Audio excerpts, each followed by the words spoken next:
I'm here in Lapland, Finland, in the Polar Circle at the Santa Claus Village.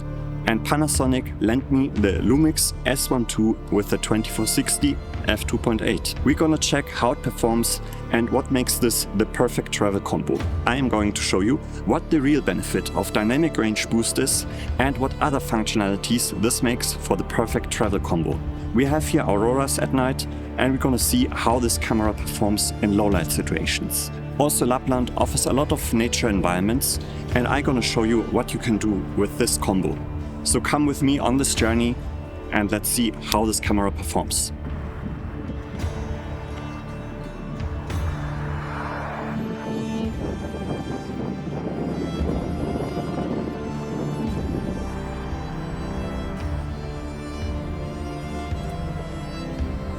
We're here at the Santa Claus Forest of Rovaniemi and we're gonna look how this lens performs. So of course this is not our prime lens that has f1.8. We have here f2.8 from 24mm to 60. So that's a good thing, you don't have to adjust your exposure because it's constant, no matter how you zoom. And also f2.8 is plenty. So if you film like small subjects, then you get a really good background blur, as I can show you here with some berries. And then also with f2.8 you can also film in the dark very easily. I'm gonna show you some shots later how it looks like when you film at night.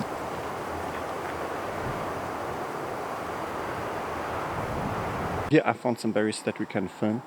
They're just down there. If you look, they are about here. And we can use the forest as background. So I can just use the f2.8, put the camera like that, switch maybe to the one area focus so it's more precise. And you can see how blurry the background becomes. You can also intensify that because it's small. We can go to 60mm, then refocus. And you can see the background is like nearly just one color. Just have to make sure they are on point. Yeah, so that's pretty good. So as you can see, even with f2.8, you can create great background blur. Of course, not for everything, but for other use cases, there are other lenses. So if you want to do portrait photography, you get a portrait lens, of course.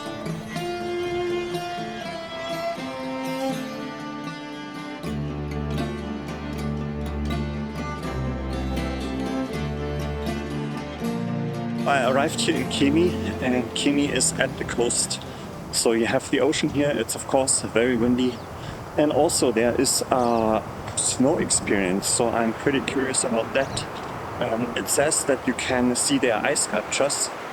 However, we have right now autumn, so I'm pretty curious.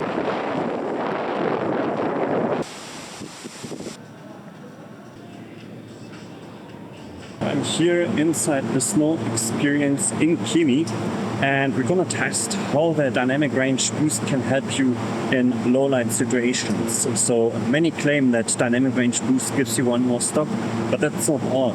It actually cleans up the shadows a lot and removes there a lot of noise. So it means you have a lot more detail and a lot cleaner image to work with. So here we are using 24p 6K and as you can see, it's like pretty bright and you can clearly see everything. It looks on the camera even more bright than it is actually, and I'm using the cropless E-step at 24mm.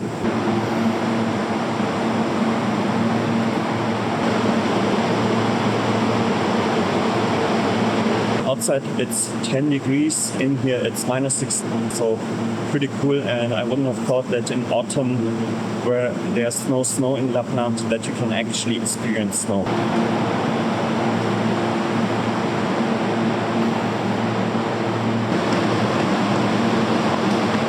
Oh, and one more tip. After you film with your camera at -degrees outside, make sure to put the camera, especially the lens, into a fridge so it can acclimatize to the hot temperatures. I think that helped me a lot, so I got rid of any fog of the lenses, because usually when I came back to the hut from filming outside, the lens would pop up, and with putting the camera into the fridge, I didn't have those issues.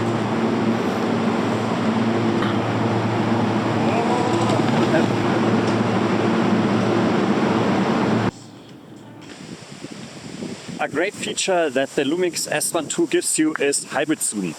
So if you film at 4K, you can actually use this to zoom in digitally with the zoom ring of your lens, like the 2460 for example. So at 4K 60p you have of course not the reach you have at 30p, but for example we can go up to 82 millimeters. And that's pretty nice because you don't need to then worry about zooming in post. You can do it right now when you're filming. And if you anyway decide to film at 4K instead of 6K, you're losing no information. You still have 4K afterwards. So we're here now in Kemi at the coast, and we're gonna see how the hybrid zoom helps you with your footage. You see how it looks like with 4K 30p. At 30p we can actually go up to 93 millimeters. So let's see how that looks like when we film here some ducks.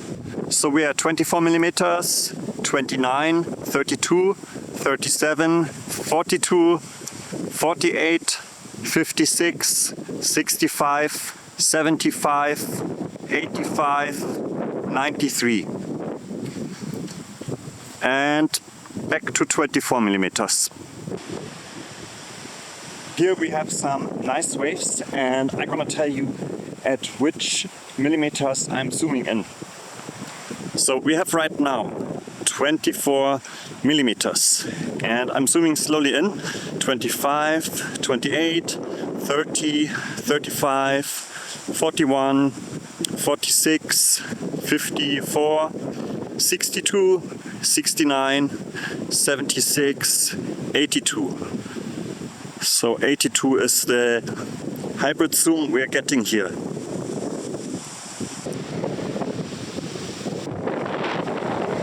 So right now I'm using the internal microphone of the S1II. It's pretty windy, so I set the noise cancelling to high for wind noise. So right now I'm using the internal microphone of the S1II. It's pretty windy, so I set the noise cancelling to high for wind noise. I'm right here at an open concert hall, and let's see what the hybrid zoom gives you if you're, for example, attending an event or concert and you want to zoom in a bit. So here we are at 24 millimeters, and if you zoom in, we can reach 90 millimeters.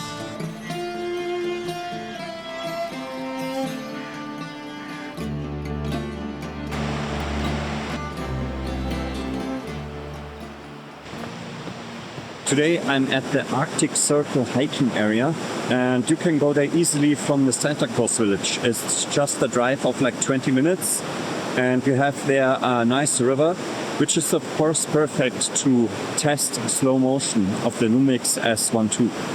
The Lumix has 96 frames but also 120 frames in slow motion in 4K. But I recommend to you that you're using the 96 frames per second to get higher quality. 120 frames is also okay, but somehow the quality is not as good.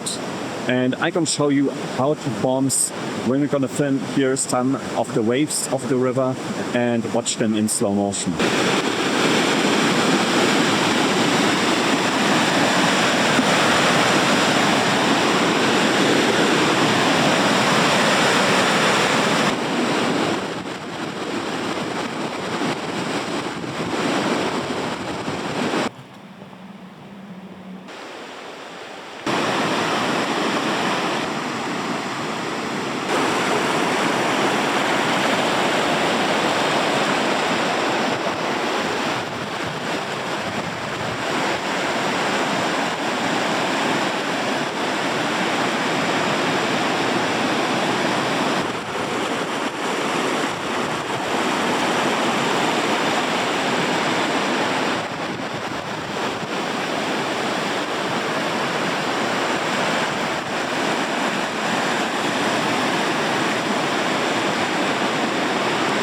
When filming at 120p in 4K, just be aware that there might be something going on. Maybe it's the compression or line skipping or something, but the information of the image doesn't seem so detailed like with 96p. 96p is not that much slower, but I think also it matters regarding the lighting situations.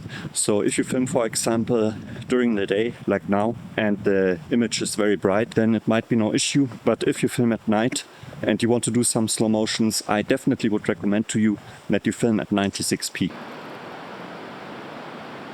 Here next to me I got some fire, and I'm gonna show you how the 96p versus 120p 4K will perform, and you can tell me if you see some differences in quality.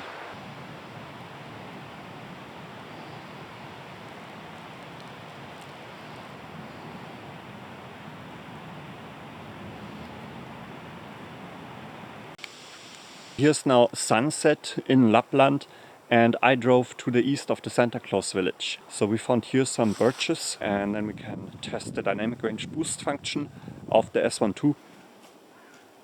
It's actually pretty difficult to find locations where you have sunset because the landscape is so flat, and it's difficult to estimate if you're on a hill or if it's already dark when you're there. And also there are a lot of trees with needles and not broaded leaves.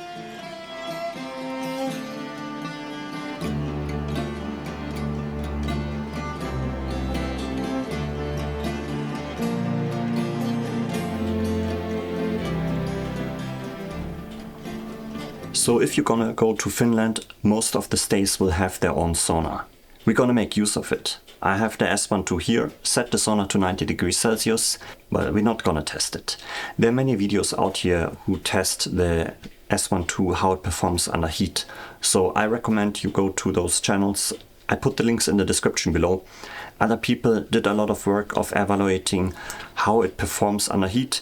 And also there are some YouTubers who can share their real experience, how it performed when it's really hot out there and they shoot in the sun. By the way, many cameras overheat. The history of Lumix is that the S5II and S5, they never overheat, and this is like a new issue for the Lumix community. We have to keep in mind in which format you film. Like if you film at 5.1K 60p open gate where the full sensor is being read out, this read out is being like intensified a lot. First you have the crop area, so instead of 16:9 you have 3:2, so there's like around 10% more area. This area has to be processed, sent to a chip, and to be compressed into a format. So instead of having a smaller area to convert to an efficient codec, it has to handle a lot more image data. So in general, if you want to avoid overheating, you can avoid using OpenGate and shoot in 16:9. This will already make a difference. I had so far in Finland no issues, but of course it's not very hot. I can put some links in the description below from other YouTubers. They shared their experience. I'm off now Aurora hunting, and let's see if we find something. I arrived now at a very dark spot, just 30 minutes from the Santa Claus village. So you just drive east and then north. And here you have like a light pollution of Bortle scale 3, I think. It's next to a road, but pretty dark. And while driving, it's pretty weird because you can not see the sky. You only see what's like lighted up by your car lights and nothing else. And now out here I can see some stars. And yeah, I have to see. There's some trucks driving by, so it's sometimes a little bit noisy. But otherwise, you can see the stars through the clouds. Let's see if I can also capture maybe some auroras.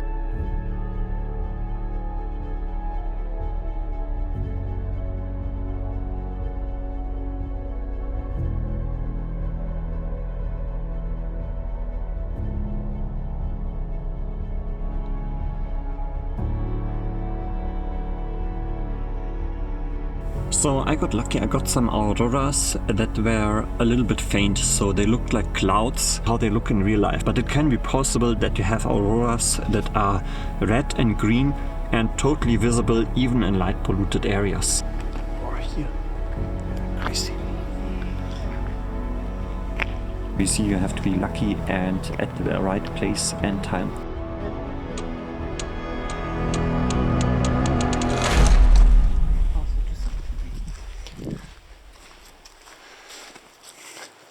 Here in the north of Rovaniemi is a place called the Kauhun Gallery. It's actually a Halloween themed gallery. It's closed during Christmas season, but otherwise it's open. And I think especially if you go there late October or late November, it's probably already dark before PM or something like that. So it's probably a lot better to enjoy. I'm gonna use here the 5.1K 60p open gate of the Lumix S1II.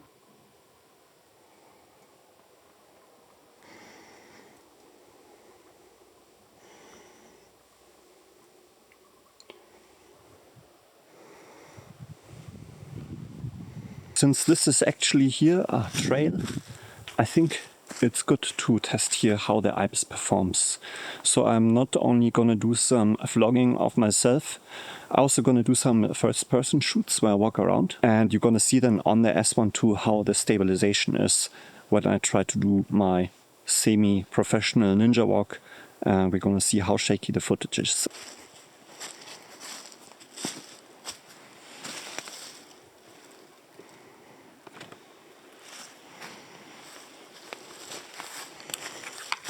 Oh, the G went forward a bit. No, it's okay. I'm not sure if the puppet moved here, but yeah, let's explore further.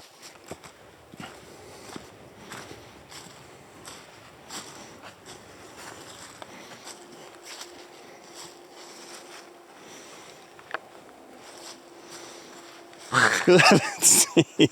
The forest is a little bit creepy, so we make it quick.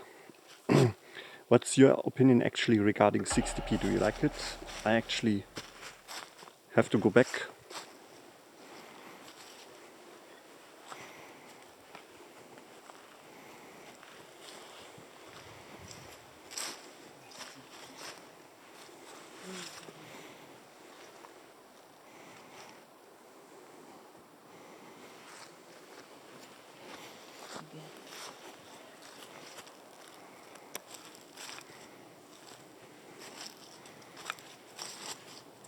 So tell me, what's actually your opinion about overheating of the S1II? So far I had like no issues.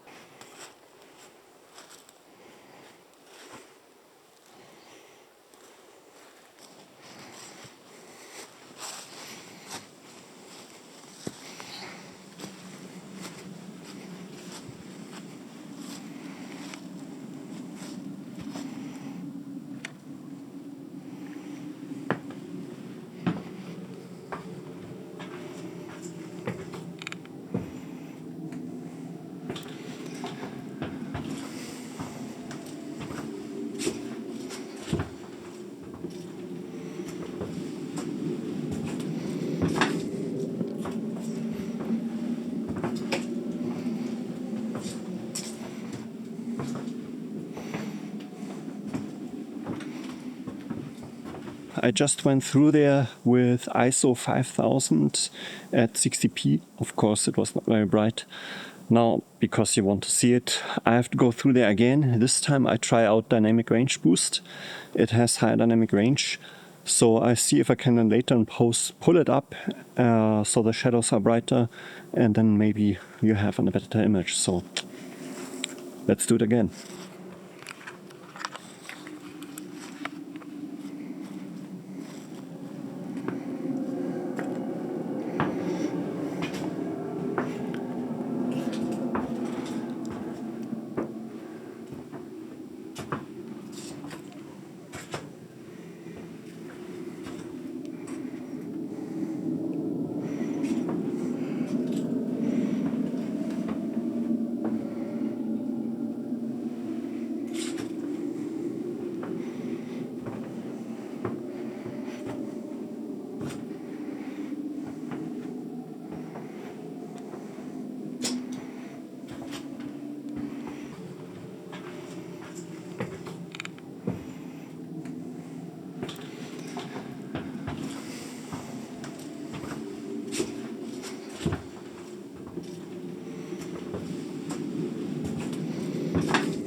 I just did the footage of walking around as I usually would do it with my walk videos. Usually I have a gimbal with me that stabilizes it. What I saw on the camera, it looked actually pretty stable. When you're using 60p, you don't have those micro jitters incorporated in the motion blur. For example, if I would shake the camera up and down, this would create motion blur. While walking, you create those little jitters that then are persisting in the motion blur. At 24p, for example, it doesn't matter if you apply then stabilization in post, it will still be very unstable. This means if you use 60p, you have a lot better chance of removing those micro jitters. So I'm wondering actually what I can do with the footage in post and how much detail I can retrieve. And that's actually the cool thing about the S1II. With this camera you can film at 60p in full frame and have like this really smooth footage where you can then remove those micro jitters and create cool walking videos while just filming handheld.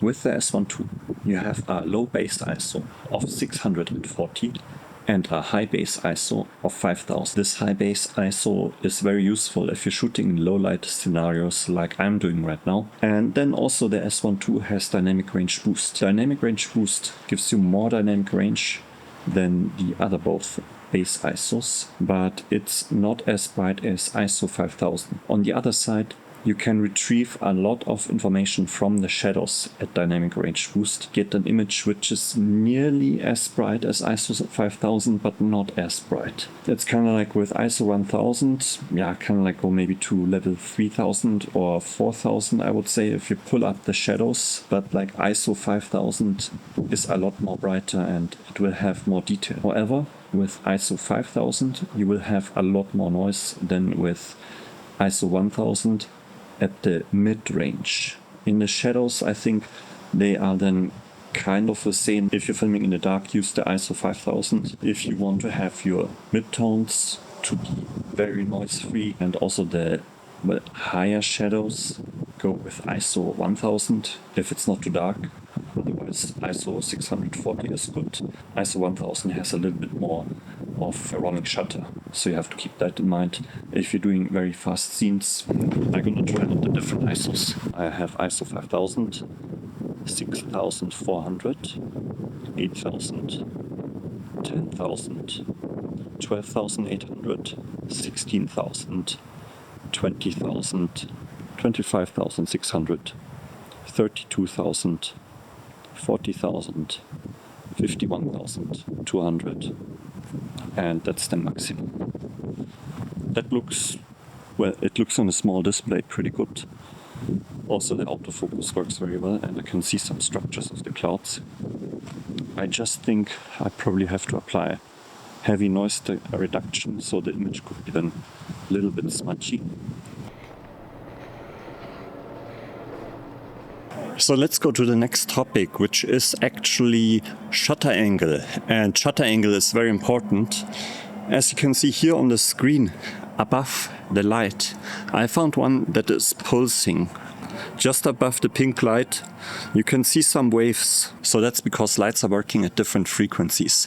Some of them, I think like those LEDs, are constant lit up, but others, like this white light here, has like a frequency. And in Europe, it's mostly like 50 Hertz.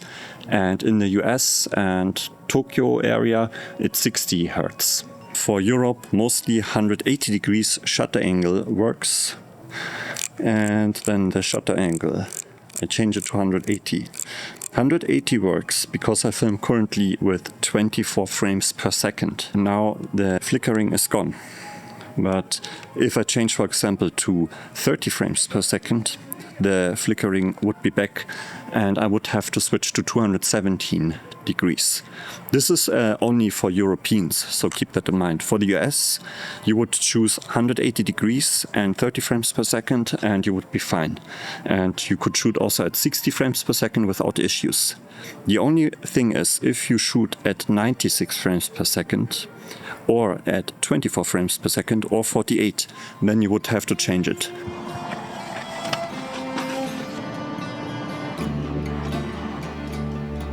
Today I drove 1 hour south from Rovaniemi. There is the Rauna resort, which is an open zoo where you can see some polar animals like otters, ice bears. During summer there's also a petting area, but right now they are gone for the winter. I'm gonna test for you the Animal Autofocus, so you can see that for yourself how well that works. So at this distance the autofocus works well and can detect it. If it's further like before, it struggles sometimes, but I have to say at that distance it doesn't matter if it just focuses on the background that's surrounding the animal, because the depth of field is a lot larger, so it doesn't matter so much. This is now eye body, which is cool because it detected for a bit the eyes, but then if it does detect them, it switches to the body. Here at this distance it doesn't detect the otter, but it's so far away so it doesn't really matter. So here it struggles with focusing because the otter is underwater. Next I'm going to show you the beavers and we can check them if we can get them in focus. Here obviously with this reflection. It actually has it. I was surprised because you see here on the left there's a really hard reflection. Here behind I have a Huriki, a crane, and you see it focuses on the fence.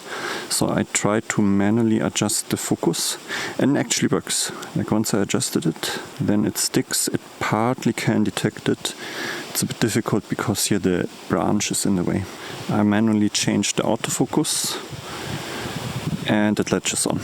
Yeah, what's your thoughts actually regarding having to change the autofocus mode of the camera every time you film a car, an animal or a person? So I think it's a little bit tedious, especially the menu is not so quickly accessible. I actually wonder if maybe this can be set with custom mode. So let me know down in the comments if you know how you can set this up and if this works then by just changing the custom mode. So here the autofocus works partly. It's of course a difficult lighting situation. This little guy here is faced away from us. It's a bit difficult, and also the glass is in between. That makes it also of course a bit more difficult. So right now we have the eye in focus because the owl is looking to us. So I'm filming now with 96p. And the eye detection works even in this mode, also the body detection, which is like very surprising. So it partly jumps between body and eye detection because the eye is not facing us fully. Here we got the owl in focus with the body partly eye detection. I just used 5.1K open gate, but I actually also like at 60p the 4K function with the hybrid zoom. It makes it easier for me to zoom in because then later I don't have to do it in post. So I continue to film now in 4K. Here we have the subject detection of this little bird here. So that works okay. So here I have a double fence. This is why it's so blurry here. But eye detection works. There's one thing you have to keep obviously in mind with those tests. I'm filming here through fences. They are reducing the visibility a lot and they make it a lot more difficult for the camera to focus. Where I filmed those little mice or hamsters, you also saw it struggle a bit. That's because the glass has like some dirt on it. It reflects, so that is also challenging for the camera obviously. So keep that in mind if you compare this camera with the autofocus of other cameras. And also one thing that many people are missing when they do those tests is you need to have a comparison that keeps the f-stop in mind. Having a camera at f22 where everything is in focus and another camera with f1.8 is not a fair comparison. Body detection and eye detection works. It switches sometimes between it, but there we have it in focus. So here I'm at 82 millimeters and we have here a polar bear. Obviously there are some branches in the way, so it's difficult to be detected. And here the subject detection works too. Even eye detection partly.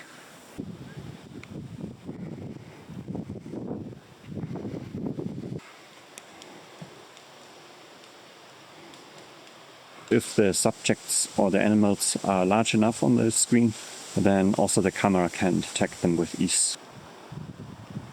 This, it switches partly to the eye detection, like here for example.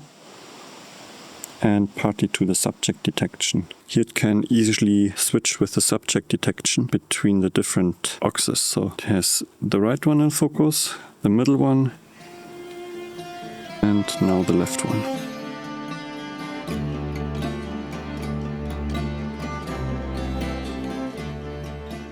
Today we are to the west of Rovaniemi, where you can then see horse racing. So today there's a horse racing practice, and I'm gonna show you how that looks like.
Eikö soittaa, niin lisää tulee. Kiitoksia. This image is zoomed in a lot. On the right you can see the normal exposure, so how it actually looks like. On the left the exposure is lifted extremely. Then on the top you can see how the image looks like with all its noise before it's being noise processed, which you can see at the bottom. So there the noise is being cleaned up. Then on the left I've added some contrast to the hair so you can make out some details. As well as at the top where I zoomed in a lot more so you can see if you can detect more details. So this is how the image looks like in total. Here you can see at 64 ISO how the noise looks like and how we're getting more noise at ProRes HQ, RAW, B-RAW, but we are able to clean it up and to retrieve more detail. At ISO 1000 Dynamic Range Boost on, you can see how much the noise is being reduced. And at ProRes RAW HQ, we have a lot of image quality, even more than at B-RAW. Then at ISO 5000 we have some color shift. I tried to correct it a little bit to make it more equal.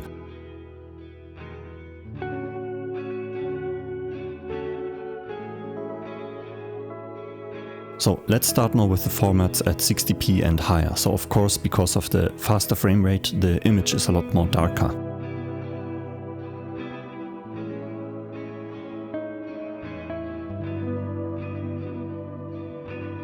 At 96p it looks fine, but at 120p there is the image quality suffering a lot. So I'm back now from Finland with the S1II and the 2460, and it was really cool using it. However, before I give you the full review and my experience, if I would recommend this camera, I give you some information about the video so you have more transparency and know actually what footage you can get with this camera. In this video, I'm using Vlog and I applied some things in post to edit it. If I haven't marked it, I applied noise reduction to make the video more clean. This is also something you would do in a normal workflow. On the other side, I did some improvements of the footage, but no color grading. If we talk about color grading, I refer to things that are manipulating the color and make things look different than in real life. Let's take for example the blue sky or the green meadow here. I could change it and make it maybe a little bit more vibrant and give it this orange teal look. However, I haven't done that. I applied some saturation to make it a little bit more vibrant and then an S-curve to give it a little bit more contrast. These are the only things I applied. If you're using this camera and you're filming with it, you can expect that you can with easy editing skills get this footage that you just see here. Also, we had a look at Dynamic Range Boost. Dynamic Range Boost gives you this benefit of clean footage, but only at the areas where 640 and 4000 overlap. This means if you're filming in real low light conditions, you have to rely on ISO 5000. However, if you have like situations that are slightly dim, Dynamic Range Boost can clean up the image significantly, even more than with the S5IIX. Also, as you saw at the horse race that I was filming, I was using 30p and Dynamic Range Boost, and there was no issue regarding rolling shutter. I would say if you're not filming like a fast action shoot where you move quickly around, you won't recognize it at all. 60p full frame is a real joy filming with this camera. It gives you the possibility to make things more look alive, and also you get more background blur because you are using the full sensor area. With OpenGate I can then crop in as I want and deliver footage for Instagram Reels, for example, or for YouTube. It's really useful for reframing. Then the hybrid zoom is really useful if I don't want to spend time in post for zooming into things. I always have to calculate the megapixels of the footage to see then how much I can zoom in to get footage that's still 4K but not unsharp. With the hybrid zoom I can just extend it, do it in camera, and I don't have to worry about it. However, you don't have so much leverage anymore for post stabilization, so you have to keep this in mind. Since I'm a prime shooter, shooting with a zoom lens is new to me. I really like the experience to have the capability of zooming in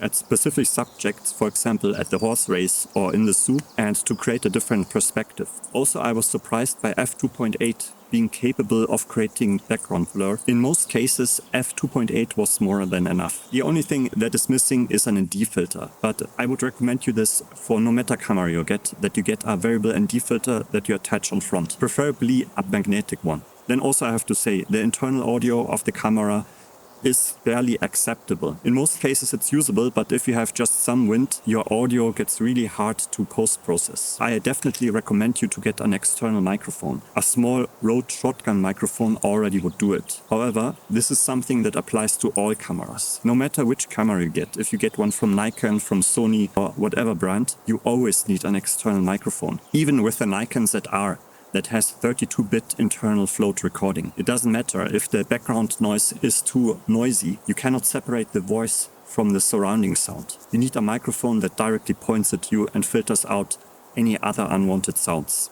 Regarding the formats, as I showed you, you have a lot of variety and you can achieve a lot of detail if you want. The image quality of this camera can even be better than of the S1II. If you're using Dynamic Range Boost and ProRes HQ or ProRes RAW, you can retrieve so much detail from the shadows, it's incredible. This is also something I like about this camera.